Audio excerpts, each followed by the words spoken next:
what the mayor and I had talked about was the possibility of, and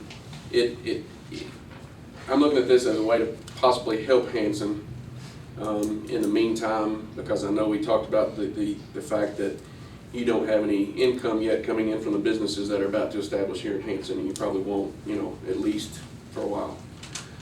So I understand that you're kind of in that spot where, the city's growing, but you don't have the funds yet, possibly, for a police officer. So thinking, what could the sheriff's office do to assist? Because obviously we have to cover the whole county.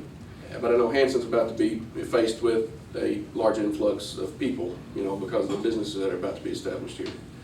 That is already established here, is about to open. But I know there's going to be more that follows that. With everything that's about to happen, I think Hanson's probably to the point where, we need to, you guys have already started discussing it, and I think you're on the right track. I think eventually you're going to need one once you have the funds for it.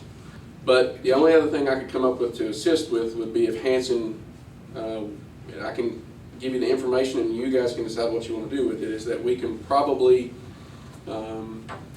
make overtime available if the city of Hanson wanted to pay for the overtime and then reimburse the county for our overtime that we used, so they could be put back in my overtime line item budget. Obviously I can't use all of my overtime line item for the city of Hanson, but if Hanson's willing to reimburse the time that we spend here, and I'm not talking about just regular patrol, because we're going to be here irregardless of whether or not we're up here or not working the overtime. If somebody from Hanson calls, we're going to come.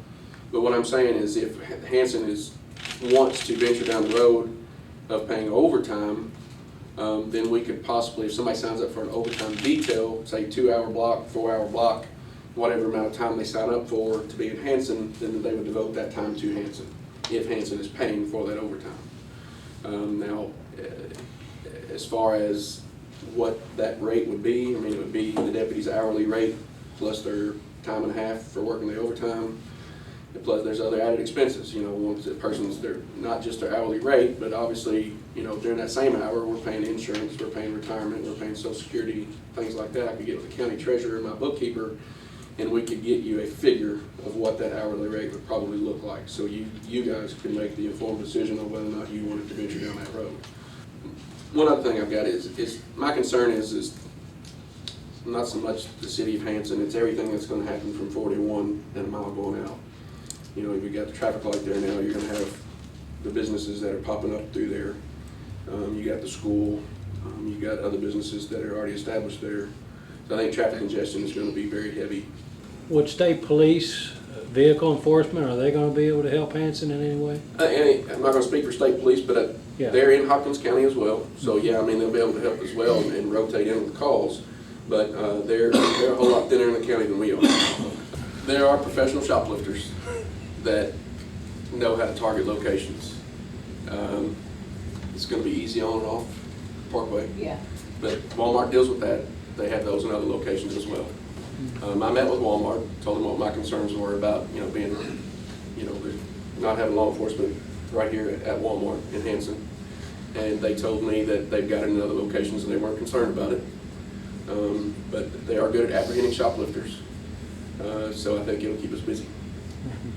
Yeah, I don't know if that answers your question or not. But there are, I do have a concern with it being easy on and off the Parkway.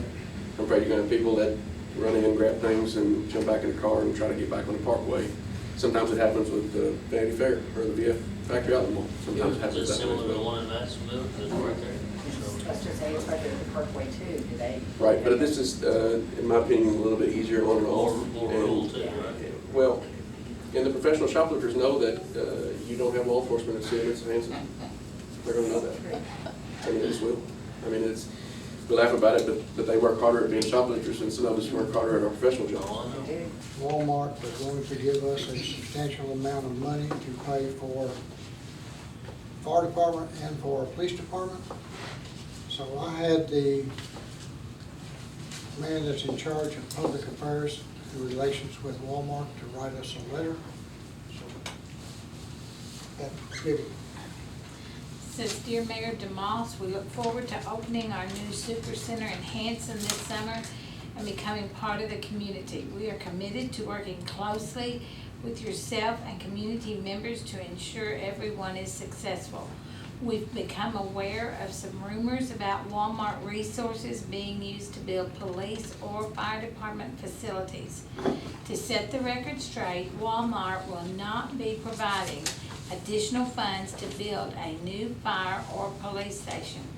We are always available to discuss your community needs. However, we want to be sure that your office and the council are aware of the facts. Thank you again for your professionalism and commitment to Hanson. I am available anytime to discuss these matters. Respectfully, Kevin Thompson. So I hope that curtails any of the wild things that's running around out there.